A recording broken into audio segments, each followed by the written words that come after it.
مصطفى مصطفى منبع للصفا سيد الأنبياء مشعل في الوفاء كان في عطفه لليتامى دفاع.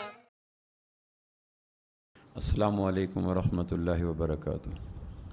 الحمدللہ وحدہ والصلاۃ والسلام علی من لا نبی بعد. معزز سامعین، قدرت کبھی کبھی کچھ لوگوں کو اتنی فیاضی کے ساتھ نوازتی ہے، اتنی سعادتیں، برکتیں، رحمتیں عطا کرتے، آدمی حیران ہوتا ہے. ویسے تو ہر آدمی اللہ کی بے پناہ احسانات کے زیر بار ہے. قرآن مجید نے جو چیلنجز کیے ہیں انسانوں کو، ان میں ایک چیلنج یہ ہے وَإِن تَعُدُّوا نِعْمَتَ اللَّهِ، تم میری نعمتوں کا شکر نہ کرو، شمار تو کرو، یعنی تھینکس نہ کہو، اس کی کاؤنٹنگ تو کرو. اللہ نے جو میری نعمتوں کو شمار کر دو. تو دنیا کا کوئی انسان یہ نہیں کہہ سکتا کہ میرے اوپر آپ صفیں توڑ لیں، آگے آ جائیں، صفیں توڑ لیں، آپ آگے تشریف لائیں تاکہ بعد میں آنے والوں کو آسانی مل جائے گی، جگہ مل جائے گی. یہ راستے میں نہ بیٹھیں، بھائی سلیم آگے آ جائیں، بھائی سلیم آگے آ جاؤ، راستے میں نہ بیٹھو. تو اللہ کریم کبھی کبھی اپنی شان بے نیازی کے ساتھ بعض شخصیات کو اتنا نوازتا ہے کہ آدمی حیران ہوتا ہے اس کی فیاضی پر، اس کی کریمی پر، اس کے جواد ہونے پر، کہ دونوں ہاتھوں سے نواز دیتا ہے. ان نوازی جانے والی شخصیات میں ایک شخصیت سیدنا امام حسین رضی اللہ تعالیٰ عنہ کی، یعنی جن کو قدرت دونوں ہاتھوں سے نوازتی ہے، ظاہر میں، باطن میں، داخل میں، خارج میں، صورت میں، سیرت میں، خد و خال میں، اعمال میں، فضائل میں. یعنی دنیا کی کوئی خیر ایسی نہیں ہے جو امام علی مقام کے وجود اقدس پہ پروردگار نے انتہائی سخاوت کے ساتھ لوٹا نہ دی ہو، اور کوئی شر ایسا نہیں ہے جو ان کی ذات سے دور نہ کر دے. بہت کم شخصیات ہیں جن کو اللہ نوازتا ہے. 4 ہجری مدینہ منورہ شوال کا مہینہ جب امام پاک کی ولادت بعد سعادت ہوئی، حضور اقدس صلی اللہ علیہ وسلم کو مائگریٹ کر کے مکہ سے مدینہ آئے، 4 سال ہو چکا تھا، تو سید امام حسین رضی اللہ عنہ کی ولادت بعد سعادت ہوئی. ایک تو ولادت کے لیے مدینہ طیبہ کا ملنا اور عہد نبوت کا ملنا اور جبریل کا ماحول کا ملنا، یہ کم باتیں تھوڑی ہیں کہ ایک آدمی کی ولادت مدینہ میں ہو جائے. پھر اس کو عہد ملے آمنہ کے لال صلی اللہ علیہ وسلم کا، پھر عہد ملے وہ جب قرآن کا صحابہ کرم بارش برس رہی تھی تو کیا کہنا. پھر ولادت ہوئی تو ولادت کہاں سے ہوئی؟ سیدہ فاطمہ الزہرا رضی اللہ عنہا اور سیدنا علی کرم اللہ وجہہ کے جوڑا اقدس کی برکت سے پروردگار نے اس ذات اقدس کی ولادت عطا فرمائی. تو جو ماں باپ عطا کی وہ بھی کمال کے عطا کی. پھر ولادت کے بعد جو پہلی خارجی گھٹی، داخلی گھٹی، خارجی گھٹی، مانوی روپ میں، مادی روپ میں. امام غزالی کہتے ہیں ہمارے زمانے میں بچے کی امید لگ جاتی نا کہ ہمارے یہاں بچہ ہونے والا ہے، یا پوتا ہونے والا ہے، یا نواس ہونے والا ہے، تو ماں باپ کو براہ راست بیٹا یا پوتا، تو پہلی فکر یہ ہوتی تھی کہ گھٹی تلاش کرو. تو گھٹی کے حصول کے لیے 6 مہینے پہلے چل پڑتے تھے. پتہ چلا وہاں زاہد شب بیدار ہے، وہاں مجاہد ہے، وہاں عالم ہے، وہاں فقیہ ہے، وہاں فلاں. تو ان لوگوں سے دم کرواتے تھے، کھجور لے کر، شہد لے کر، اس خواہش میں کہ پہلی خارجی غذا کا بچے کی زندگی پہ موت کے آخری لمحوں تک اثر ضرور رہتا ہے. پہلی خارجی غذا کا. کتابوں میں یہ ملتا ہے کہ اللہ کے محبوب کے زمانے میں مدینہ منورہ کے اندر ایکسپورٹ امپورٹ کا کاروبار کرنے والے عبد الرحمن بن عوف کی شادی اور انہوں نے دعوت نامہ نہیں دیا. حضرت عبد الرحمن بن عوف کے قمیض پہ رنگ دیکھا. ہمارے ہاں دیہاتوں میں رنگ پھینکا کرتے تھے دولہے کے لباس پر نا، اب تو وہ خود رنگ برنگا ہو کے آ جاتا ہے. اس زمانے میں تھوڑا سا رنگ پھینکا کرتے تھے دولہے کے لباس کے اوپر.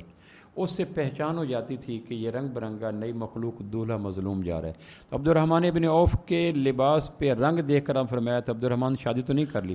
اور عبد الرحمن ٹاپ کے امیر صحابہ میں سے ایک ہے، ایکسپورٹ امپورٹ کا کاروبار، کھرب پتی صحابی. مدینہ منورہ میں کھرب پتی صحابی آمنہ کے لال موجود ہیں، شادی کی ہے، حضور کو بلایا ہی نہیں. ایسی مثالیں تو مل جاتی ہیں، لیکن ایسی مثالیں نہیں ملتی کہ مدینہ میں کسی کا بچہ پیدا اور گھٹی دلوانے کے لیے حضور کے پاس نہ آئے. خود اللہ کے محبوب نے لباس پہ رنگ دیکھ کر فرمایا عبد الرحمن شادی کر لی. کہاں؟ اچھا. پھر آپ نے شکوہ نہیں کیا، میرا بول چل ختم، بلایا نہیں. شادی ایسے جیسے پانی پی لیتا آدمی، کھانا کھا لیتا ہے، مکان بنا لیتا ہے. شادی ضروریات زندگی میں ہے. اس لیے قرآن مجید نے شادی کے حوالے سے جو تشبیہ دی ہے نا، وہ لباس کی تشبیہ دی ہے. آدمی ہر چیز سے بے نیاز رہ سکتا ہے، لباس سے بے نیاز نہیں رہ سکتا. کھانا آپ صبح سے شام نہ کھاؤ، پانی آپ 1 دن نہ پیو، آپ 2 دن نہ سو، یہ ہو سکتا ہے. لیکن بند کمرے میں، مین گیٹ بند ہے، اندر کا کمرہ بند ہے، اس کا تالا لگا ہوا ہے، اپنے بند کمرے میں آدمی بے لباس نہیں سو سکتا. چولی دامن کا ساتھ نہیں ہوتا.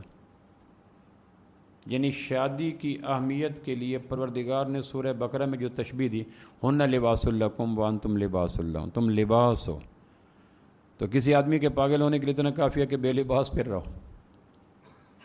ایک آدمی کے پاس ڈگری ہے پوسٹ ڈاکٹریٹ کی، ڈگری ہے شیخ الحدیث کی، ڈگری ہے 22ویں گریڈ کی، سب کچھ، لیکن ہے بے لباس. تو یہ ساری ڈگریوں کے ہوتے ہوئے اس کا دیوانہ ہونا کافی ہے. شادی کا ہدف صرف شہوت نہیں ہے. شادی لباس کا ہدف صرف ستر پوشی نہیں ہے. لباس زینت بھی ہے، موسم دفاع بھی ہے، خوبصورتی بھی ہے، ذوق جمالیات کا اظہار بھی ہے. ہمارے ہاں 70 سال کا آدمی بے رنڈوا ہو گیا، اب شادی کیا کریں؟ 70 سال کے آدمی کو بے لباس چھوڑتے ہیں؟ 70 سال کا آدمی اگر بے رنڈوا ہو گیا تو اس کو بے لباس چھوڑ دیتے ہیں. تو اگر 5 گز کا لباس ضروری ہے تو عمر بھر کی 70 پوشی کرنے والی بیوی ضروری کیوں نہیں؟ امام احمد بن حنبل نے رات کو بیوی کو دفن کیا، صبح شادی کر لی. امام احمد بن حنبل نے. تو کسی نے کہا یہ کیوں؟ کہنے کہ بیوی کے دفن کرنے کے بعد میں نے نماز پڑھی تھی. کسی نے اس پہ تعجب تو نہیں کیا کہ یہ نماز کیوں پڑھی؟ نماز کو عبادت سمجھتے ہو، شادی کو عبادت نہیں سمجھتے. مغرب کے بعد میں نے بیوی کو دفن کیا تھا، میں نے عشاء کی نماز بھی پڑھی تھی، میں نے تہجد بھی پڑھی تھی. کسی نے یہ تو نہیں کہا امام صاحب یہ کیا بیوی کو دفن کرنے کے بعد نماز پڑھ رہے ہو؟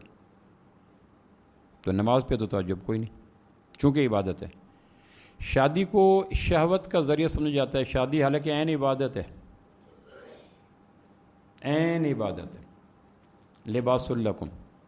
تو خیر میں یہ عرض کر رہا تھا کہ ولادت باسعادت ہوئی تو جو پہلی خارجی غذا ہوئی، امام حسین رضی اللہ کی سعادت دیکھیں، یعنی مدینہ کی ولادت، سیدہ فاطمہ کی گود، آمنہ کے لال کا عہد ہمایوں، جبریل کا قرآن لانے کا موسم، یہ ساری چیزیں اپنی جگہ. ولادت کے اولین لمحوں میں 4 ہجری کو جب ولادت ہوئی آپ رضی اللہ عنہ کی، تو پہلی جو خارجی گھٹی پڑی اذان کے روپ میں اور غذا کے روپ میں، وہ دونوں گھٹیاں آمنہ کے لال صلی اللہ علیہ وسلم کی عطا کی گئی. یعنی آپ اندازہ کریں کہ پہلی خارجی غذا جو امام علی مقام کے پیٹ اقدس میں گئی وہ آمنہ کے لال کا شہد تھا اور لعاب تھا. اور جو پہلا دودھ پیا وہ اس خاتون کا تھا جس کو فرمایا تھا کہ جنت کی ساری عورتوں کی سردار ہے. جو پہلی اذان گئی وہ اذان بھی آمنہ کے لال صلی اللہ علیہ وسلم نے عطا کی. تو پہلی مانوی گھٹی اذان کے روپ میں اور پہلی مادی گھٹی لعاب کے روپ میں، جب دونوں گھٹیاں آمنہ کے لال کی مل جائیں تو پھر حسین کے مقام کا کیا کہنا. یہ پہلی سعادت ہے آمنہ کے لال صلی اللہ علیہ وسلم کی برکت سے امام علی مقام پر. ہمارے ہاں ایک روایت چلتی ہے بعض لوگوں نے کہ جب امام حسین کی ولادت ہوئی تو جبریل نے کان میں آ کے کہا کسی عورت کا دودھ نہ پینا، پروردگار نے آپ کے ہاتھوں سے کام لینا ہے شجاعت کا. اس پہ آگے عقل و فہم سے محروم لوگ سبحان اللہ. تو آمنہ کے لال نے تو دودھ پیا تھا، ان کے اندر شجاعت نہیں تھی. جب امتیں عمل سے بے نیاز ہو جاتی ہیں تو انسانوں کی طرف ایسی داستانیں وابستہ کرتی ہیں کہ ان داستانوں کے بعد آدمی کم از کم انسان نہیں رہتا، کوئی اور مخلوق رہ جاتی ہے. دودھ پینا، حضور علیہ السلام نے دودھ پیا، سیدنا علی کرم دودھ، سیدنا عمر نے دودھ کو، کس نے دودھ نہیں؟ کہیں جی وہ ولادت ہوئی تو کہا دودھ نہ پینا چونکہ آپ میں شجاعت کی صفت کم ہو جائے گی. تو اس میں عمل سے محروم، خانہ ساز روایات پہ عمل کرنے والا، جلے ہوئے خیموں سے اپنی گفتگو کی اٹھان لینے والا، قرآن کے اجلے اوراق سے گفتگو کا مواد تیار کرنے کے بجائے جلے ہوئے خیموں کی بجھی ہوئی راکھ سے اپنے مواد تیار کرنے والا، سبحان اللہ. تو یہ بھی کوئی بات ہے کہ پیدا ہونے کے بعد آدمی بچے کا دودھ نہ پیے؟ تو وہ تو قرآن کہتا ہے دودھ پلاؤ. پھر دودھ بھی اس خاتون کا جو جنت کی ساری عورتوں کی سردار ہے، والدہ فاطمہ، والد حیدر، نانی خدیجہ، نانا آمنہ کے لال صلی اللہ علیہ وسلم. پھر سیدہ فاطمہ کی 3 سگی بہنیں ہیں، 3 سگی بہنیں ہیں، زینب، رقیہ، ام کلثوم اور فاطمہ. یہ 4 بہنیں کل ہیں آپ صلی اللہ علیہ وسلم کی 4 بیٹیاں جو قرآن سے ثابت ہیں. سورہ احزاب میں اللہ نے کہا کہ اب لوگوں کو ان کے باپوں کے نام سے پکارا کرو. آیت نمبر 5 سورہ احزاب میں کہا کہ ادعوہم لآبائہم، لوگوں کو ان کے باپ کے نام سے پکارا کرو، دوسرے نام سے نہ پکارا کرو. اسی سورہ احزاب میں کہا یا ایھا النبی قل لازواجک و بناتک، اے نبی اپنی بیویوں سے کہو، اپنی بیٹیوں سے کہو. اگر اللہ کے نبی کی بیٹی ایک ہی ہے تو اللہ جو کہہ رہا ہے سورہ احزاب میں کہ لوگوں کو ان کے باپوں کے نام سے پکارا کرو. بیٹی ایک ہے تو اللہ کیوں کہہ رہا ہے سورہ احزاب میں کہ نبی اپنی بیٹیوں سے کہو, جمع کر بیٹیوں سے کہو. تو بیٹیوں کا لفظ بتا رہا ہے کہ اللہ کہہ رہا ہے کہ دوسرے کسی کی بیٹی کو کسی کے نام منسوب نہ کرو, یہ نہ کرو. تو خود اللہ کیسے منسوب کر دے؟ امام حسین رضی اللہ کی ولادت ہوئی تو 2 خالائیں زندہ تھیں اور 2 خالو زندہ تھے. خالائیں کون سی تھیں؟ زینب اور ام کلثوم. ہمارے ہاں کبھی کبھی ایک بات چلتی ہے کہ اگر اللہ کے محبوب کی 3 بیٹیاں ہوتی یا 4 بیٹیاں ہوتی تو جب مباہلہ ہوا تو باقی بیٹیاں کہاں تھیں؟ 10 ہجری میں نجران کے پادری حضور علیہ السلام سے مناظرے کی آخری شکل ہے مباہلہ, وہ کرنے کے لیے آئے تھے نجران کے پادری کہ یہ اگر ہم سچے ہیں تم سچے ہیں تو آؤ. تو اللہ کے محبوب سیدہ فاطمہ کو لے گئے, حسنین کریمین کو لے گئے, سیدنا علی کو لے گئے اور آپ خود تشریف لے گئے. تو یہ ایک دلیل اٹھائی جاتی ہے کہ اگر اللہ کے نبی کی 4 بیٹیاں تھیں تو باقی بیٹیاں مباہلے میں کیوں نہ آئیں؟ تو ایک بیٹی سیدہ رقیہ 2 ہجری کو غزوہ بدر کے بعد فوت ہوگی, ایک بیٹی سیدہ زینب 8 ہجری کو فوت ہوگی, ایک بیٹی سیدہ ام کلثوم 9 ہجری کو فوت ہوگی. تو تینوں بیٹیاں 10 ہجری سے پہلے فوت ہوگی. ان کو قبروں سے نکال کے آمنہ کے لال وہاں لا کے کھڑا کرتے جب حیات ہی نہیں تھی. سیدہ زینب کا انتقال 8 ہجری کو ہوا, سیدہ رقیہ کا انتقال 2 ہجری کو ہوا, سیدہ ام کلثوم کا انتقال 9 ہجری کو ہوا اور واقعہ مباہلہ 10 ہجری کو ہوا. تو 10 ہجری 1 سال کے بعد واقعہ مباہلہ, اس میں تینوں شہزادیاں موجود نہیں ہیں. پھر سورہ احزاب کے اے نبی اپنی بیٹیوں سے کہو, اور سورہ احزاب کے اے نبی لوگوں کو ان کے اصل باپوں کے نام سے پکارا کرو. تو اگر اصل باپ نہیں تھے تو قرآن نے اپنی تعلیم جو 5 نمبر آیت میں دی اس کی تردید آیت نمبر 63 میں کیوں کر دی؟ سیدہ زینب رضی اللہ عنہ, ان سے اللہ نے ایک بیٹی دی, اللہ حضرت علی رضی اللہ عنہ حضور صلی اللہ علیہ وسلم کو نواسی عطا کی, امامہ. یہی امامہ بعد میں حضرت علی کی بیوی بنی. جب سیدہ فاطمہ رضی اللہ عنہ کا انتقال ہوا تو حضرت فاطمہ نے وصیت کی تھی کہ میرے بعد میری بھانجی سے شادی کرنا, امامہ رضی اللہ عنہ سے. یہی امامہ سیدہ امامہ حضرت زینب کی بیٹی تھیں جو حضور علیہ السلام کی بڑی نواسی تھیں. ان سے نکاح پھر حضرت علی نے کیا. غزوہ موتہ میں حضرت جعفر طیار کے شہید ہو گیا, حضرت جعفر طیار شہید ہوئے, غزوہ موتہ میں ہوئے. ان کی جوان بیوی اسمہ بنت امیس, 2 چھوٹے چھوٹے بچے اون اور محمد, 2 چھوٹے چھوٹے بچے اون اور محمد. حضرت علی کی سگی بھابھی ہیں. حضرت جعفر حضرت علی سے 10 سال بڑے ہیں. ان کی سگی بیوی اسمہ بنت امیس, ان کا انتقال شہادت ہوئی حضرت جعفر کی غزوہ موتہ میں. تو اسمہ بنت امیس کا نکاح کہاں ہوا پھر؟ تو سیدنا علی نے اسمہ بنت امیس کا نکاح حضرت ابوبکر صدیق رضی اللہ عنہ سے کر دیا. یہ اسمہ بنت امیس پہلے سگی بھابھی تھی سیدنا علی کی, پھر بیوی بنی سیدنا صدیق اکبر کی, پھر بیوی بنی سیدنا علی کی, اسمہ بنت امیس. اور سیدہ فاطمہ رضی اللہ عنہ کا جب انتقال ہو رہا تھا 11 ہجری کو حضور کی وفات سے تقریباً 6 مہینے بعد, تو رو رہی تھی. اس پہ پھر پوچھا حضرت اسمہ بنت امیس جو اس وقت بیوی تھی سیدنا صدیق اکبر کی, انہوں نے کہا رو کیوں رہی ہیں؟ انہوں نے کہا ایک فکر بڑی پریشان کر رہی ہے. سیدہ فاطمہ رضی اللہ, ایک فکر بڑی پریشان کر رہی ہے. آپ تھوڑا سا آگے آ جاتے ہیں, بہر والوں کو جگہ مل جاتی ہے, آپ آگے آ جاتے ہیں. مسلمان کے لیے آسانی پیدا کرنا, اللہ بخشش کا اعلان کرتا ہے. اس طرف بھی آ جائیں, اس طرف جگہ پڑی, آپ لوگ صفیں توڑ لیں, آپ آگے آ جائیں. یہ چھوٹے بچے بیٹھے ہیں, ان کو یہ چپ کرا دیں یا بہر بھیج دیں, یہ فعل بدی خطیب ہوتے ہیں, ان کو باس نہ کوئی. آگے آ جائیں. تو سیدہ فاطمہ رضی اللہ عنہ رو رہی تھی. اسمہ بنت امیس جو اہلیہ تھی صدیق اکبر کی, انہوں نے پوچھا پھر حضرت فاطمہ رضی اللہ رو کیوں رہی ہیں؟ کہنے کہ رو اس لیے رہی ہوں کہ مرنے کے بعد جب میت کو کفن میں لپیٹ کے چارپائی پہ رکھا جاتا ہے تو میت کی, عورت جب میت ہو تو اس کی شکل نظر نہیں آتی, لیکن یہ پتہ چل جاتا ہے کہ یہ موٹی کتنی ہے, لمبی کتنی ہے. تو میرے حیا کے خلاف ہے کہ مرنے کے بعد لوگوں کو یہ پتہ چل جائے گا. لوگ بخشش کو یقینی بنانے کے لیے میرے جنازے کے ساتھ چلیں گے, اور جب جنازے کے ساتھ چلیں گے جنازوں کو کندھا دیں گے اپنی بخشش کے یقینی بنانے کے لیے. بخشش کے یقینی بنانے کے لیے میری 4 لاش جو کفن میں لپٹی ہوگی, پتہ چل جائے گا کہ فاطمہ کا جسم اتنا تھا, لمبائی کتنی تھی. تو یہ پردے اور حجاب کے خلاف ہے. میں اس لیے پریشان ہوں کہ اس کا کیا بنے گا.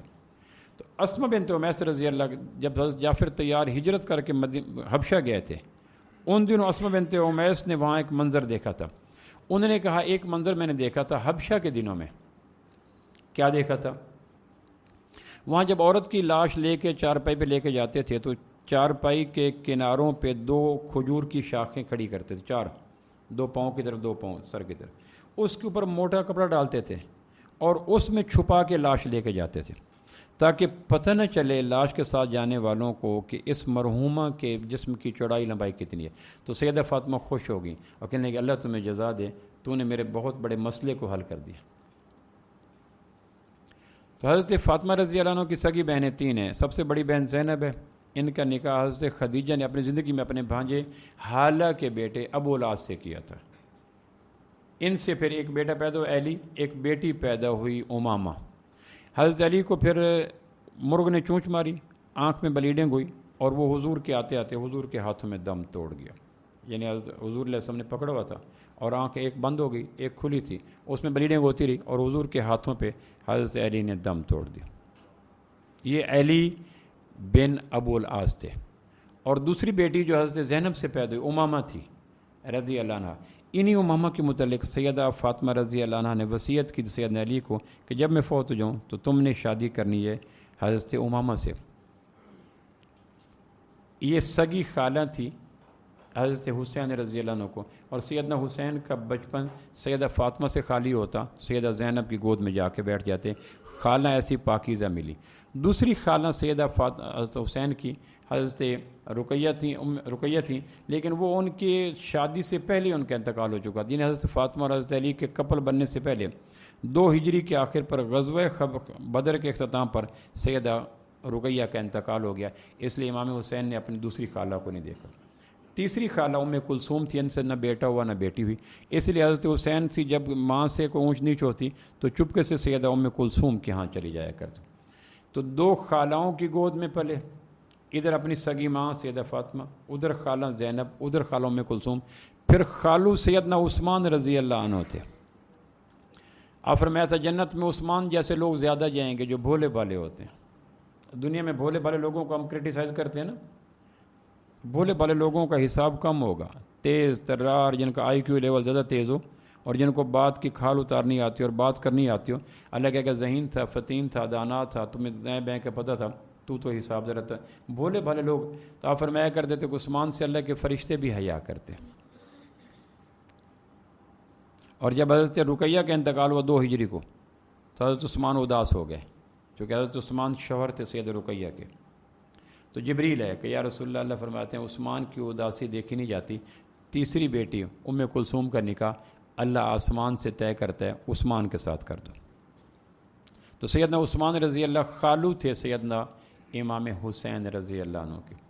پھر کم و بیش 9 نانیاں ملی سیدنا حسین میں کہہ رہا ہوں قدرت کبھی کبھی کسی شخص کو نوازنے کے لیے، زہر باطر سنبھالنے کے لیے، تزکیہ کرنے کے لیے، اس کے دنیا اور آخرت کو بنانے کے لیے اتنی فیاضی کے ساتھ اکٹھی نعمتیں ایک فرد کو عطا کر دیتی ہے کہ لوگوں کو رشک آتا ہے کہ قدرت اس شخص پہ کتنی مہربان ہو گئی ہے۔ ان لوگوں میں سے ایک ذات پاک امام علی مقام رضی اللہ عنہ کے 9 نانیاں ملی۔ گھر سے اٹھے ہیں تو اللہ کے محبوب کے پاس چلے گئے، وہاں سے اٹھے ہیں سید علی کے پاس آ گئے، وہاں سے اٹھے ہیں سید فاطمہ کے پاس چلے گئے، وہاں سے اٹھے ہیں سید زینب کے پاس چلے گئے، وہاں سے اٹھے ام کلثوم کے پاس چلے گئے، وہاں سے نکلے ہیں تو مسجد نبوی میں صحابہ کا ہجوم آ گیا، اور وہاں سے نکلے ہیں تو آپ نے بلا لے جبریل آئے ہوئے ہیں وہی لے کر تو وہاں آ گئے، وہاں سے نکلے تو مدینے کے گلیاں میں صحابہ پاکیزہ ماحول، اور وہاں سے نکلے ہیں تو 9 نانیاں ملی۔ سیدہ خدیجہ جو ریئل نانی ہیں ان کا انتقال تو مکہ مکرمہ میں ہو گیا تھا، جنت المعلی میں دفن ہو گئی، مکہ مکرمہ میں ہو گیا۔ باقی جو 9 نانیاں تھیں، 11 بیویاں تھیں آپ کی، آپ صلی اللہ علیہ وسلم کی، اور 9 بیویاں سیدنا حسین کے ولادت کے دنوں میں موجود تھیں مکہ مکرمہ مدینہ منورہ میں حضور کے حجرات میں۔ اس میں حضرت سودہ ہیں، حضرت عائشہ ہیں، حضرت حفصہ ہیں، حضرت زینب ہیں، حضرت ام کلثوم ہیں، حضرت ام سلمہ ہیں، اور حضرت صفیہ ہیں، اور حضرت ماریہ ہیں۔ یہ 9 نانیاں جو اللہ کے نبی کی بیوی ہیں وہ حضرت حسین رضی اللہ کی نانی ہیں، تو 9 نانیوں کا گود ملے، یعنی اتنا دانائی سے بھرا ہوا انسان۔ سیدنا علی جس کو فرمایا علم کے شہر کا دروازہ علی ہے، اور نبوت کی گود پہ کھلنا، یہاں تک کہ حدیث میں آتا ہے کہ آپ سجدہ کرتے سیدنا حسین اوپر سر پہ آ کے بیٹھ جاتے، پیٹھ پہ بیٹھ جاتے۔ تو صحابہ ہٹانا چاہتے تو آپ اشارہ کر دیتے صحابہ کو ہاتھ سے، حسین کو کچھ نہ کو، سجدہ لمبا کر دیتے تھے، پھر زبان چسوایا کرتے تھے، پھر ایک دفعہ گلی میں جا رہے تو آگے حضرت حسن اور حسین واپس آ رہے ہیں تو آپ یوں بازو پھیلا کے آگے کھڑے ہو گئے، دونوں کو روک رہے ہیں، وہ بھاگنے کے لیے جیسے بچے کے بچپنے کی شوخیاں ہوتی ہیں، وہ دائیں بائیں، حتیٰ کہ نبوت دائیں بائیں، اب جن کے بازوؤں کا دائرہ عرب افق در افق ہو، شرق غرب ہو، اس سے حسنین کریمین کہاں نکل کے جائیں؟ آپ نے بالآخر دونوں کو پکڑ لیا اور سینے سے لگا لیا، اور پھر فاطمہ سے کہا فاطمہ حسن حسین روتے ہیں تو نبوت کا سینہ غم سے بھر جایا کرتا ہے۔ اور میں نے رات کی نشست میں عرض کیا تھا، لوگ پیدا ہوتے ہیں تو صورت آتی ہے، پھر کام کرتے ہیں تو کردار بنتا ہے، کردار کے بعد مر جاتے ہیں تو تذکرے ہوتے ہیں، تذکرے تھرڈ ون پہ ہوتے ہیں، بندہ شجاع تھا، سخی تھا، حیادار تھا، گفتگو کا پکا تھا، یہ تذکرے لاسٹ ون پہ ہوتے ہیں۔ امام حسین رضی اللہ جب آپ علیہ السلام کی وفات ہوئی ہے تو سید امام حسین 7 سال کے، مور اللہ 7 سال کے تھے۔ 7 سال میں نہ نماز فرض ہوتی ہے، نہ روزہ، نہ حج، نہ زکوٰۃ، بلوغت سے پہلے کا زمانہ ہے، بچپنے کا زمانہ ہے۔ اس زمانے میں کہہ دیا تھا کہ حسین جنت کے جوانوں کا سردار ہے۔ ابھی اعمال کی کھیتی ہری بھری نہیں ہوئی، نہ نماز، نہ روزہ، نہ حج، نہ زکوٰۃ، نہ جہاد، نہ تسبیح، نہ تلاوت۔ اس زمانے میں نبوت نے حسین کے قد و قامت کے انتہا کر دی کہ جنت نہیں، جنت کے جوانوں کا سردار۔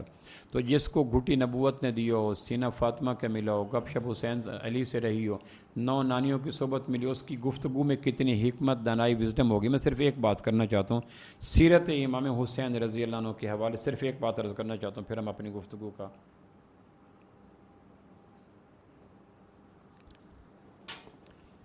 اس سوال اور اس جواب کو آپ ذرا سنبھال لینا۔ پھر ایک آدمی نے پوچھا انسانی اور حیوانی معاشرے میں کیا فرق ہے؟ جنگل کا معاشرہ اور انسانوں کی بستی، اس میں کیا فرق ہے؟ اب اگر یہاں یہ جواب دیا جاتا تو مہر معاشیات اور جواب دیتا، مہر سیاسیات اور جواب دیتا، مہر عمرانیات اور جواب دیتا، مہر اخلاقیات اور جواب دیتا، مہر سماجیات اور جواب دیتا، کتنے جواب تھے؟ ابھی آپ حضرات کے ذہن میں 20 جواب ابھر رہے ہوں گے کہ انسانی اور حیوانی معاشرے میں کیا فرق ہے، تو آپ یہ جواب اور سارے جواب کس درجے میں دائرہ صحیح آتے ہیں، لیکن میں وہ جواب دینا چاہتا ہوں جو امام علی مقام نے، جن کے رگ رگ میں، نس نس میں، انگ انگ میں، ذرے ذرے میں، خواب و خیال میں نور، حکمت، فہم، دانش، دانائی، دونوں جہانوں کی نعمتیں بھر کے رکھ دی گئی تھیں۔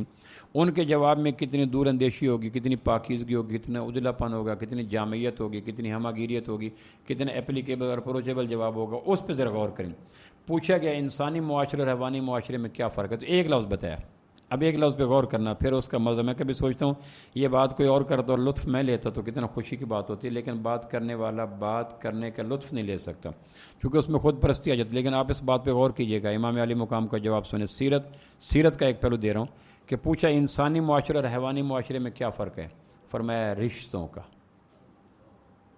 اب اس بات کی گہرائی میں جانے میں تھوڑا سا میں کھول دیتا ہوں۔ حیوانی معاشرے میں خالہ، پھوپھو، چچا، ماموں، سسر، ساس کوئی ہوتے ہیں؟ بولو جی۔ جانوروں کے کوئی رشتے ہوتے ہیں؟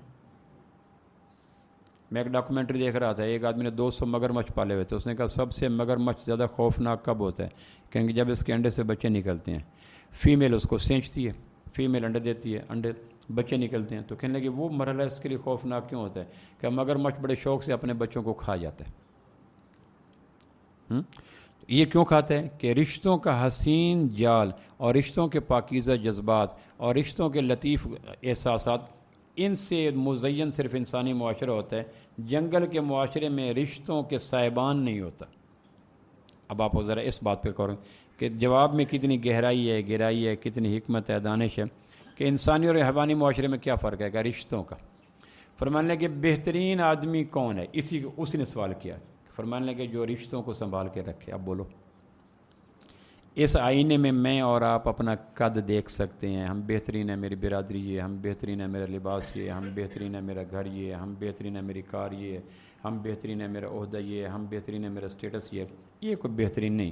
یہ یہودیوں کے بھی ہوتے ہیں، ہندوؤں کے بھی ہوتے ہیں، عیسائیوں کے بھی ہوتے ہیں۔ بلکہ شقیق بلخی نے پوچھا ایک آدمی سے کیسی گزر بسر ہوتی ہے، کہنے لگے مل جاتا ہے تو شکر کرتے ہیں، نہیں ملتا تو صبر کرتے ہیں۔ وہ کہنے لگے ہمارے بلخ بخارا کی گلیوں کے آوارہ کتا بھی یہی کرتے ہیں۔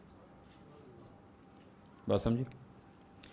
مل جاتا تو شکر کرتے ہیں، نہیں ملتا تو صبر کرتے ہیں۔ کہنے لگے یہی لائف سٹائل تمہاری بلخ بخارا کی گلیوں کے آوارہ کتوں کا ہے، ان کو مل جائے تو شکر کرتے ہیں، نہیں ملتا تو صبر کر لیتے ہیں۔ کہ انسان ہو کر اپنا لائف سٹائل اور اسلوب زندگی بلخ بخارا کی گلیوں کے کتوں سے تو اعلیٰ رکھو۔ جو چیزیں بہترین کے لیے ہم تیار کرتے ہیں، کیا وہ انگلینڈ کے یہودیوں کے پاس نہیں ہیں؟ اسرائیل کے یہودیوں کے پاس نہیں ہے، بھارت کے ہندوؤں کے پاس نہیں ہے، رشیا کے دہریوں کے پاس نہیں ہے، جاپان کے بدھوں کے پاس نہیں ہے؟ یہ نہیں ہے۔ امام علی مقام سے پوچھا بہترین انسان کون ہے کہ جو رشتوں کو سنبھال کے رکھے؟ کہ بدترین انسان کون ہے جو رشتوں کو توڑتا چلا جائے، جیسے بد مست ہاتھی انسانوں کو کاٹتا چلا جاتا ہے۔ انسانی معاشرے کا حسن رشتوں کی نزاکت سے ہوتا ہے۔ کعبہ کے رب کی قسم، کوئی منظر، وہ نیاگرا فال ہو، وہ نادرن ریاض ہو، برستے بادل ہو، تتلیوں کے پر ہوں، وہ آسمان کی قوس قزا ہو، انسانوں کے دلوں میں اتنا سکون نہیں ڈالتی جو رشتوں کی نزاکت، لطافت اور پاکیزگی انسانی دلوں میں سکون اتارا کرتی ہے۔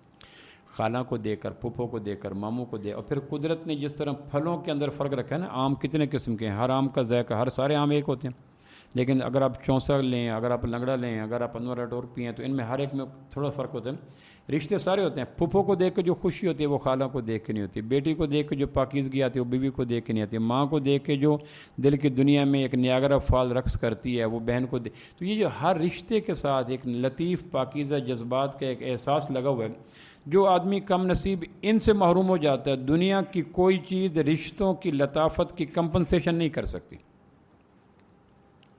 دنیا میں سب سے بدترین شخص وہ ہے جو رشتوں کو بے نیازی کے ساتھ کاٹتا چلا جائے۔ اس لیے فرمایا تھا حسن اخلاق کیا ہے کہ جو توڑے اس سے جوڑو، جو ظلم کرے اس کو معاف کرے، جو محروم کرے اس کو عطا کرو۔ اگر امام علی مقام کا یہ مصرع یا یہ جواب کربلا کے دنوں میں ہم اپنے اوپر دیکھ لیں اور اس آئینے میں اپنے قد و قامت کو دیکھیں تو ہم کتنے چھوٹے لگتے ہیں کہ خوردبین سے بھی نظر نہیں۔ پھر ہم اس دور کم نصیب میں زندہ رہ رہے ہیں کہ رشتوں کے توڑنے کے زمانے کی طوالت کو فخر سے بیان کرتے ہیں۔ میں تیسری جماعت میں تھا، بول چال چھوڑ دے تو میں کبھی نہیں بولا، تو اس فکر میں ندامت ہوتی ہے، فخر ہوتا ہے؟ بولیں جی، مسجد میں تو جھوٹ نہیں بول سکتے۔ میرا 30 سال سے اسے سلام دعا کوئی نہیں، تو اس فکر میں ندامت ہوتی ہے، فخر ہوتی ہے۔ رشتوں کے توڑنے کے زمانے کی مدت کی طوالت کو سر کا تاج بناتے ہیں یا پاؤں کا جوتا رکھتے ہیں؟ ہم وہ کم نصیب لوگ ہیں جو رشتے کے توڑنے کی لمبی مدت پہ فخر کرتے ہیں۔ اب اس کے بعد توبہ کی کیا صورت ہے؟ جو کرا، جو جتنی ڈپریشن آ گئے، جتنی ٹینشن آ گئے، جتنی ایسولیشن آ گئے، جتنی سیکریفیکیشن آ گئے، اور جتنی بیماریاں آ گئی، شاید کبھی نہیں تھی، اگر اس کا جا کے تعلق کرے تو صدیوں کا بڑے امام علی مقام کے جملے کے ساتھ جا کے جڑتے کہ رشتوں کو جوڑتے رہنا پروردگار تمہارے پر برکتوں کی برکت برساتا ہے۔ رشتے ٹوٹتے کب ہیں؟ جب آدمی کو تکبر کا من لگ جاتا ہے۔ متکبر کے مقدر میں تنہائی ہوتی ہے، یہ ذہن میں۔ متکبر کو اور کوئی سزا نہ ملے، اس کے لیے سزا کافی ہے کہ اپنے وطن میں ہو تو بھی خود جناب وطنی کی زندگی گزارا۔ جو متکبر ہے وہ رشتوں کے جال نہیں سنبھال سکتا۔ متواضع اور تواضع رکھنے والے رشتوں کے جال۔ ایک آدمی امام حسین نے کو کہا ظالم کے بیٹے، سید علی کرم اللہ وجہ متعلق سید حسین کو کہا ظالم کے بدو تھا، وہ ظالم کے بیٹے، ساتھ ساتھی چلنے والے ساتھ تھے، ان کو یقیناً فشار خون بڑا بی پی شروع کیا، یہ کیا ہے؟ حضرت امام حسین نے کہنے لگے بھوک ہے تو کھانا دو، اس بدو سے کہنا دو، پیاس ہے تو میٹھا پانی دو، بے لباس ہو تو اچھا لباس ہو، مقروض ہو تو قرض اتارو، گھر میں کوئی کھانے کی لڑائی ہے تو صلح کرو، دشمن سے پریشانی ہے تو امن عطا کرو۔ کہیں کچھ نہیں، لیکن یہ کیوں کہا کہ اہل بیت کے علم کو چیک کرتا، فرمان لگے اہل بیت کو بھوٹی تواضع سے دی جاتی ہے اور متواضع آدمی رشتوں کو جوڑ کے جاتا ہے۔ آپ یقین جانیں جو جتنا متکبر ہوگا اتنا اس کے انسانی رشتے کم ہوں گے، اور اس کو دل بہلانے کے لیے پھر یا ویڈیو یا میڈیا یا کبوتر یا پرندے یہ بنانا پڑے گا۔ وہ جو قدرت نے حسن رکھا ہے، نزاکت رکھی ہے، لطافت رکھی ہے، پاکیزگی رکھی ہے، خوشبو رکھی ہے، نیت رکھی ہے، تدبیر رکھی ہے، جذبے رکھے ہیں، پھوپھوں کے ساتھ، خالہ کے ساتھ، ماموں کے ساتھ، چچا کے ساتھ، تائی کے ساتھ، یہ سارے رشتوں کا حسین پیار صرف انسانی معاشرے کو حسن ہے۔ یہ ختم ہوتا چلا جائے تو انسان ڈپریشن کی دلدل میں گرتا چلا جائے۔ دو تین رشتے میں کرتے ہو، سب سے پہلا رشتہ جس کو سنبھال کے رکھا جائے وہ ماں باپ کا رشتہ۔ اصل ہے ویسے کبھی صحابی کیوں نہیں بنے؟ تو جواب ایک ہی ہے، ماں باپ کے رشتے کو سنبھالنے کا۔ اویس کرنی اہل نبوت کا شخص ہے، کرم کا باشندہ ہے، یمن کا رہنے والا ہے، دور علاقہ کوئی، لیکن صحابی کیوں نہیں بن سکے؟ اہل نبوت میں ہوتے ہوئے صرف ماں کے رشتے کو سنبھالنے کی خاطر، اور نبوت اس کا ریوارڈ کیا دیا؟ عظمت سے کہا تھا تمہارے زمانے کی خلافت میں ایک شخص آئے گا اور اس سے کہنا تمہیں محمد کہہ گیا تمہیں امت کے حساب۔ میں نے وہ قمیص دیکھا جو حضور صلی اللہ علیہ وسلم نے اسے ویس کرنے کو بھیجا تھا، میں نے دیکھا تھا محمد کے زمانے میں کندھار کے اندر مجھے زیارت کر رہی تھی، میں نے وہ قمیص اپنے آنکھوں سے دیکھا۔ پہلے تو یہ بات نہیں کر سکتے تھے کیونکہ وطن عزیز جو ہے کرکٹر کی عملیت، اب وہ خزاں کے پتوں کی طرح خود تحریک آتا ملتا ہے، اس کے بعد کے اظہار میں کوئی نہیں ہے۔ جو قمیص مبارک آپ نے سید فاروق اعظم کو دیا تھا، قمیص میں بہت ساری بنیاد ہوتی ہے، اندر والا آپ جیسے بنیاد کہہ سکتے ہیں، آپ نے اندر والا قمیص اتار کے اور ایسے کرنے کو فاروق اعظم کی موجودگی میں رسول نے زمانے خلافت میں حج کے دنوں میں ایک خطبہ سے کہا تھا، سارے لوگ بیٹھ جائیں یمن والے کھڑے ہوئے، سارے لوگ بیٹھ جائیں یمن والے میں سے بنو کرن والے کھڑے ہوئے، یہ کام ہمارا نام ویس کرنے کے لیے نہیں کہ وہ کھائیں کہ وہ الفاظ میں اٹھ چلا ہے، حضرت عمر عسکری کو لے کے الفاظ میں چلے گئے۔ اس کے پیچھے اگر وجہ ڈھونڈی جائے کہ نبوت کا اپنی حیات طیبہ میں اپنا قمیص اتار کے صحابہ کو کہنا کہ یا کہ ویسے کہنا میری امت کے دعا کریں، وجہ تلافی یہ ہے کہ ماں کے رشتے کو سنبھال۔ میں اکثر کہا ہوتا ہوں ماں کے عظیم ہونے کے لیے ماں ہونا کافی ہے، بس باقی ہر رشتے کی عظمت کے لیے وجوہات ہونا کافی ہے۔ عالم ہے تو عزت کریں گے، حسین ہے تو عزت کریں گے، دانا ہے تو عزت کریں گے، ہر رشتہ اپنے عظیم ہونے کے لیے وجوہات مانگتا ہے، ماسگر ماں باپ کے ایک عظیم ہونے کے لیے ماں باپ ہونا کافی ہے۔ ان پڑھ بھی ہوں تو یونیورسٹی ہے، انگوٹھا چھاپ بھی ہوں تو پوری جامعات، اوپری تھاپ رہی ہوں تو بھی تقدیر بدل سکتی ہے، زمینداروں کے کھیتوں سے گرے ہوئے گندم کے سیٹیں بھی چن رہی ہوں تو بھی بیٹا امام کعبہ کیوں نہ ہو، پھر بھی اس کی جنت اس سیٹیں چننے والے ماں کے قدموں کے تلوے کے نیچے۔ ماں باپ کے عظیم ہونے کے لیے ماں باپ ہونا کافی ہے، وہ بے شک پانچوں عیب ہوں، بے شک ان پڑھ ہوں، بے شک غریب نواز ہوں، بے شک متوج ہوں۔ ابراہیم سے کہا گیا تھا قل لہما قولا کریما، آزر کے سامنے نبی سے گفتگو کرنا، اس کا کافر ہونا، فاسق ہونا، فاجر ہونا وہ میرا اس کا معاملہ، تیرے باپ ہونے میں دوسرے رائے ہوئے اس رشتے کو سنبھالے۔ دنیا کی یہ ویسا رشتہ ہے جو اپنے سے اپنے بیٹوں کو آگے دیکھنا پسند کرتا ہے۔ مجلس کے قاضی کے ساتھ ماں نے شکایت کی میرا بیٹا بدتمیز ہے، تو قاضی نے اس کو بلا کے کہا تیری ماں نے شکایت کی، سزا یہ دی جاتی ہے ایک مٹکا بھرا ہوا پانی کا اس کے پیٹ کے ساتھ باندھ دیا، کل اس وقت دوبارہ پیش ہونا ہے، نہ مٹکا کھولنا ہے، نہ اتارنا ہے، رکوع سجدے بھی کرنے ہیں، کھانا پانی بھی پینا ہے، رات کو سونا بھی ہے، ایک قطرہ بھی گر گیا تو کل اس کا سر اڑا دینا۔ قاضی مجلس نے یہ فتویٰ لے کے فیصلہ ساتھ سپاہی کر کے، اب وہ مٹکا اتار نہیں سکتا، سوئے سے مٹکا پانی پیتا ہے، تیز چلے تو مٹکا پیتا ہے، رکوع کرے تو مٹکا پیتا ہے، سیڑھیاں چڑھے تو مٹکا پیتا ہے، تو جگہ جگہ پر اب اس کی بس ہو گئی، اگر دن آیا تو بالکل موسم بدل چکا تھا۔ مجلس کے قاضی نے دیکھا کر والی شوقی، کر والی جوانی، کر والی خودی نکل چکا تھا، کیا ہوا کہ سزا بڑی بے مثال دی تھی، کیا ہوا کہ مٹکا باندھ دیا تو میں رات کو سو بھی نہیں سکا، بیٹھا رہا کہ ایک قطرہ نہ گر جائے، کہنے کے بس پھر اس گھنٹے کے اندر ایک مٹکے نے تیرے ہاتھ یہ کہا کہ تیرے جیسے مٹکے کو یہ لوگ میں نے نہیں کر۔ دنیا کا جس شخص نے ماں کے پیٹ میں 9 مہینے گزارے اس کو کس درجے میں رعایت دی جا سکتی ہے کہ ماں کے سامنے ان کی آواز سے بولے؟ قرآن حدیث نہ بھی ہوتا ہے، انسانی فہم ہی کافی ہے ماں باپ کے احترام کے۔ دوسرا رشتہ جو ہے وہ یہ ہے کہ ماں باپ سے جنم دینے والے رشتوں کو جو جس کو صلہ رحم بھی کہتے ہیں، رحم کہتے ہیں جہاں بیبی پیدا ہوتا ہے، صلہ کہتے ہیں ملانا، ایک رحم سے پیدا ہونے والے رشتوں کو ملانا، اس کو صلہ رحم کہتے ہیں۔ صلہ ملنا، رحم ماں کے پیٹ کا وہ حصہ جہاں بیبی پیدا ہوتا ہے، بچہ پکڑ لیتا ہے، ایک ماں سے کے رحم سے پیدا ہونے رشتوں کو جوڑنا، اس کو صلہ رحم کہتے ہیں۔ میری پھوپھو اور میرا باپ ان کا رحم نہیں ہے، میری ماں اور میری خالہ ان کا رحم نہیں ہے، میری ماں اور میرا ماموں کا رحم نہیں ہے، لیکن میرا اور میری بہن کا رحم نہیں ہے، میرا اور میرے باپ کا رحم، میرے بھائی کا رحم نہیں ہے۔ ان ایک رحم سے جڑنے والے رشتوں کو جوڑ کے رکھنا، اس کے 2 4 10 20 خراب کی قربانی دینی پڑ جائے تو کوئی بڑا مسئلہ نہیں ہے، رحم کو جوڑ کے رکھنا۔ آپ فرمایا جو چاہتے ہیں زندگی میں برکت ہو، مال میں برکت ہو، محمد اسے وعدہ کرتے ہیں رحم کے رشتوں کو وہ جوڑے اس کے رزق میں برکت ہو جس کو رحم برکت ہو. تو 10-20 گھر کی کون سی بات ہے، 2 جگہ مرنے کی کون سی بات ہے. دوسرا جیسے رشتے کو جوڑو بہن بھائی کے ساتھ رشتہ جوڑتے ہیں، صرف یہ نہیں کہ بیٹوں کے ساتھ نہیں، بیٹے تک کی بات ہے. حضرت یوسف کے دور میں حضرت یوسف نے 3 آدمیوں کے قتل کو حکم دیا. ان میں ایک عورت رو رہی تھی اس فیصلے کو سن کر. حضرت نے پوچھا یہ کیوں رو رہی ہے؟ کہنے لگی یہ کیا یہ میرا بیٹا ہے، میرا بھائی ہے، میرا شوہر ہے. تو یہ تینوں تنا آواز سرسبز درخت ہیں، بیٹا مر گیا، بھائی مر گیا، شوہر مر گیا، میرے لیے تو دھوپ ہی دھوپ ہے، دیکھتے رات ہے، باہر میں خزاں ہے، تو میں تو مر گئی. جب یوسف کو ترس اس نے کہا کہ جوان عورت ہے، بیٹا مر رہا ہے، بھائی مر رہا ہے، شوہر مر، تینوں قتل ہو گئے، پھر تینوں میں سے ایک چن لے. اب ادھر مشکل کام لگا اور اسے اٹھا دی، تو یہ قید بھی لگا دی. پوچھے آپ کی بات لیکن کوئی کام کرنا چاہیے. 3 میں سے ایک کروں. اب ایک بھائی ہے، ماں یا ایک ایک شوہر ہے مجھے باس، ایک بیٹا ہے جس کی پیدائش کے بعد شوہر سے بھی دوری کر دی. بیٹے کی ماں جب بیوی جب ماں بن جاتی تو اس کی توجہات پھر قصت کا شوہر کی بجائے ختم ہو جاتے.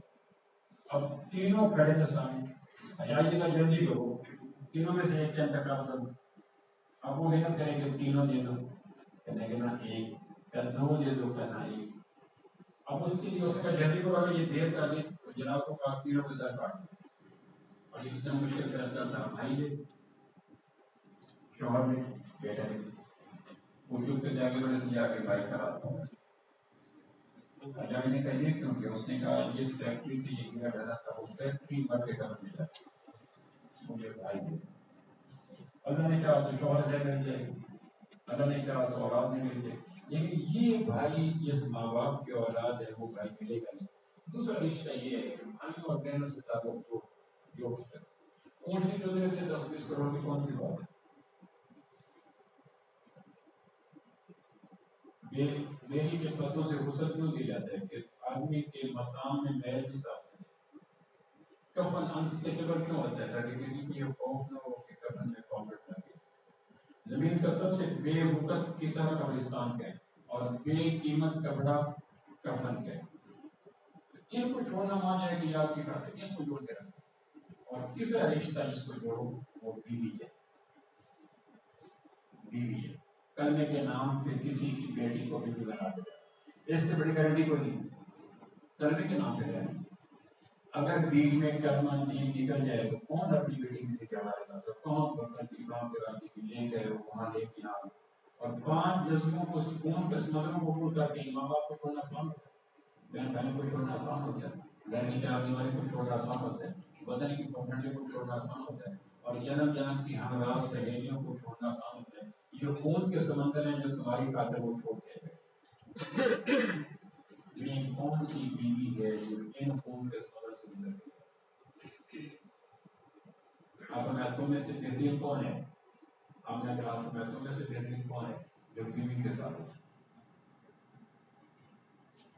قیامت والے دن ایک روایت ہے قیامت والے دن حقوق اور عبادت کے سوال کے پہلا سوال یہ ہوگا یہ بیوی کے ساتھ کیسا ہے؟ وہ کسی کی جنت بھی ہے، کسی کی خانوں کی تعمیر بھی ہے. جب بیوی کو جب وہ نہ تھے بیوی کی بازگشت کتنے بوڑھوں کو وقت سے پہلے پورا کرتے. میں ایسے بوڑھوں کو جانتا ہوں جو پیراڈائز ہو گئے، مفلوج ہو گئے.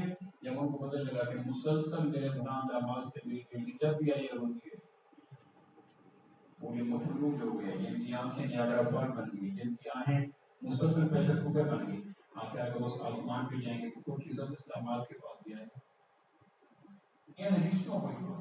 اور آپ کے داستان بے شمار کے جواب ہے آپ کے لیے کہ اولاد کے ساتھ بھی اچھے انداز سے پیش آئے. اولاد وہ نعمت ہے جس کو نبی نبوت کے بعد بھی مانگا ہے. ابراہیم علیہ السلام جو مانگا ہے زکریا صاحب نے ملت ان کا بنی ہے. یرثنی و یرث من آل یعقوب واجعلہ رب نصیرا. نبی کو نبوت کے مل جانے کے بعد بندہ مل گیا، وہی نبی پیغام مل گئی، جبریل مل گیا.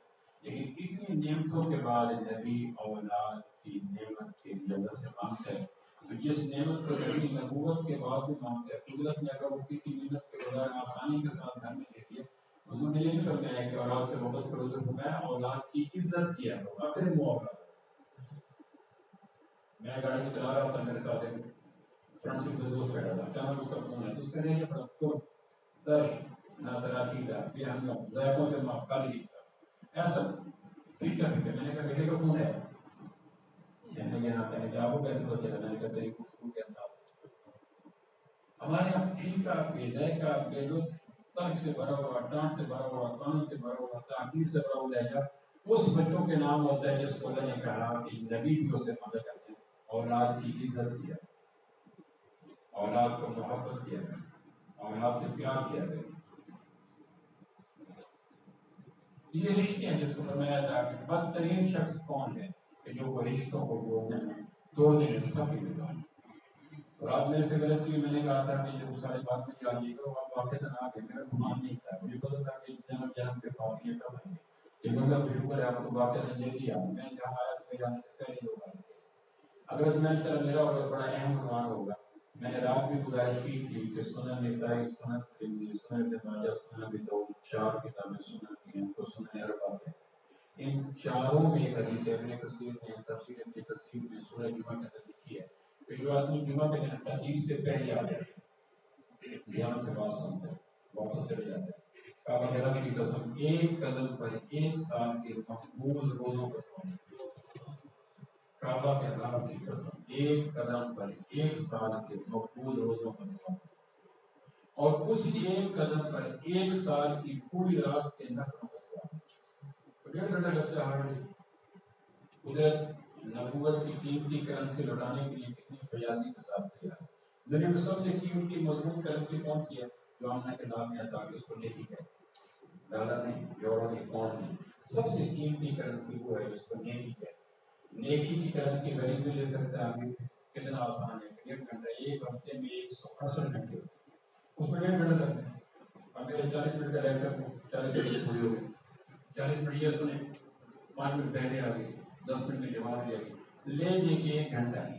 1 گھنٹہ اگر آپ اہتمام کریں اور اس کا آؤٹ پٹ یہ کہ میں ممبر پہ بیٹھ کے قباء مسجد میں ذمہ داری کے ساتھ حوالہ دے کر سنن اربعہ کی بات کر کے، ابن کثیر کی بات کر کے، سورہ جمعہ کی بات کر کے، پورے شعور کے ساتھ اللہ کے نام کی قسم اٹھا کے جاؤ. 1 قدم پر شرط یہ کہ خطیب کے ممبر پہ بیٹھنے سے پہلے آپ کو شرط یہ ہے. تو یہ 1 گھنٹہ لگتا ہے.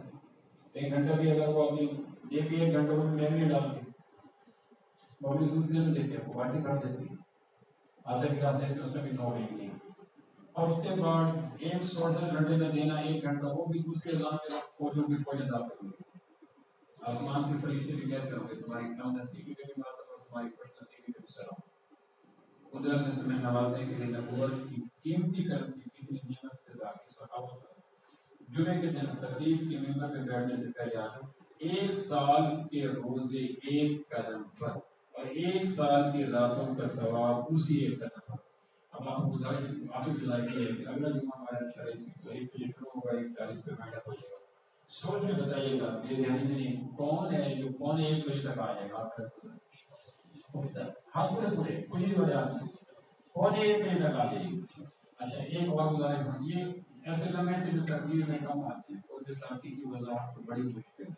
ایسے لمحے تھے جو تقدیر میں کم آتے ہیں لیکن پلکوں کے ستاروں کے علم آتے ہیں. آج بھی جشن کی صورت میں کم آتے ہیں. تو یہ ایک یہ ہے کہ میں ہوں گا، ایک ہے کہ میں کسی ایک آدھ شیخوں کے مطلب میں تو فضا سنانے سے شیخ خوش ہوتے ہیں.